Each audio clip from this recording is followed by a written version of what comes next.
नमस्कार दोस्तों, आप देख रहे हैं द न्यूज़ कनेक्शन। मैं हूं आपके साथ अभय सिंह। दोस्तों, आज हम बात करेंगे उत्तर प्रदेश 2027 विधानसभा चुनाव की। यूपी विधानसभा चुनाव जैसे जैसे नज़दीक आ रहा है वैसे वैसे राजनीतिक दल भी अपनी अपनी तैयारियों को धार देने में जुट गए हैं। चाहे सत्ताधारी बीजेपी हो या फिर मुख्य विपक्ष की भूमिका निभा रही समाजवादी पार्टी, बसपा और कांग्रेस में भी बैठकों का दौर जारी है। वहीं अगर हम बात करें बीजेपी की, तो बीजेपी इस चुनाव में जीत की हैट्रिक लगाने के लिए चुनावी मैदान में उतरेगी। बीजेपी इस चुनाव में सीएम योगी के चेहरे पर चुनाव लड़ सकती है। बीजेपी में बैठकों का दौर भी जारी है और टिकटों का मंथन भी शुरू हो चुका है। बीजेपी हर एक सीट पर जीत कैसे दर्ज की जाए, इसको लेकर मंथन कर रही है। वहीं बीजेपी और सरकार के बीच सब कुछ ठीक नहीं चल रहा है। सूत्रों का दावा है कि बीजेपी की सोशल मीडिया टीम को ये निर्देश दिए गए हैं कि सोशल मीडिया हैंडल से सीएम योगी को प्रमोट नहीं किया जाएगा। यानी बीजेपी के सोशल अकाउंट से अब सीएम योगी को ज़्यादा नहीं दिखाया जाएगा, मतलब तवज्जो नहीं दी जाएगी। सूत्रों का दावा है कि ये निर्देश ऊपर लेवल से दिए गए हैं। अब ये निर्देश किसने दिए हैं इसका खुलासा तो नहीं हो पाया, लेकिन ये बात क्लियर हो गई है कि बीजेपी और सरकार में सब कुछ ठीक नहीं चल रहा है। हालांकि राजनीतिक जानकारों की माने तो बीजेपी का एक गुट है जो सीएम योगी को पसंद नहीं करता है और हर बार देखा जाता है कि समय समय पर ऐसी कुछ अड़चनें पैदा होती हैं जिससे मनमुटाव भी सामने आ जाता है। वहीं मुख्यमंत्री योगी आदित्यनाथ बीजेपी का आज बड़ा चेहरा बन चुके हैं। बीजेपी सीएम योगी को राज्यों में होने वाले चुनाव के लिए स्टार प्रचारक बनाती है। सीएम योगी भी अपनी चुनावी भाषणों से चुनाव का रुख मोड़ देते। यही वजह है कि उम्मीदवार भी पीएम मोदी के बाद सबसे ज़्यादा सीएम योगी की रैलियां कराना चाहते हैं। वहीं 2024 लोकसभा चुनाव में बीजेपी को यूपी में मिली करारी हार की मुख्य वजह टिकट बंटवारा भी माना जाता है। जानकारों का मानना है कि बीजेपी ने लोकसभा चुनाव में ऐसे ऐसे लोगों को टिकट दे दिया जो दावेदारों की लिस्ट में ही नहीं थे।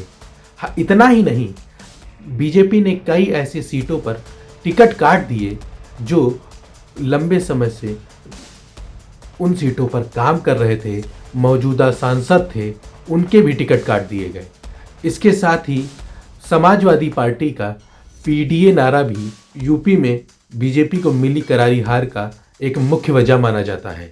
जिस तरीके से अखिलेश यादव ने पिछले लोकसभा चुनाव में पीडीए का नारा देकर जातियों को एकजुट कर नतीजे अपने पक्ष में किए थे, उसी नारे को पिछड़ा, दलित और अल्पसंख्यक को एकजुट कर 2027 विधानसभा चुनाव में अपना परचम लहराना चाहते हैं। लेकिन अखिलेश यादव के लिए ये चुनाव आसान नहीं होगा, क्योंकि यूपी में उनका मुकाबला सीधे योगी आदित्यनाथ से होने जा रहा है।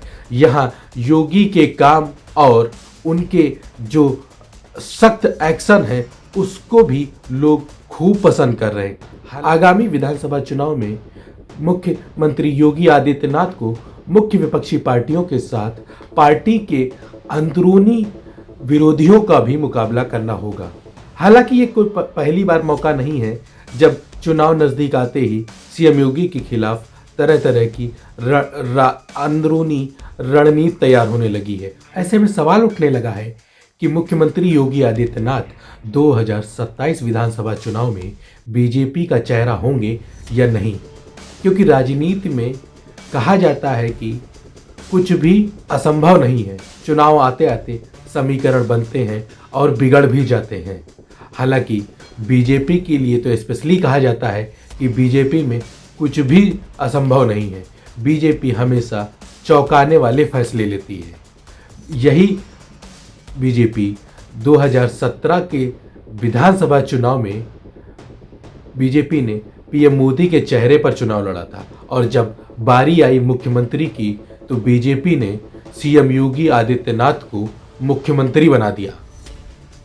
हालांकि राजनीतिक जानकारों का मानना है कि बीजेपी के लिए मुख्यमंत्री योगी आदित्यनाथ को हटाना किसी खतरे से खाली नहीं है, क्योंकि योगी आदित्यनाथ आज के समय में एक उभरते हुए नेता हैं और उनके एक्शन लोगों को पसंद आते हैं। जिस तरीके से उन्होंने माफियाओं के खिलाफ कार्रवाई की, उनकी अवैध संपत्तियों पर बुलडोजर कार्रवाई की, उसको लोग भूल नहीं पा रहे हैं। उसका नतीजा भी 2022 विधानसभा चुनाव में देखने को मिला था, जब बीजेपी दफ्तर के बाहर बुलडोजर लेकर लोग पहुंच गए थे और बुलडोजर बाबा के नाम से सीएम योगी को बुलाया जा रहा था। वहीं अब देखने वाली बात ये होगी कि मुख्यमंत्री योगी आदित्यनाथ अपने विरोधियों को कैसे जवाब देते हैं। फिलहाल आप देखते रहिए द न्यूज़ कनेक्शन। नमस्कार।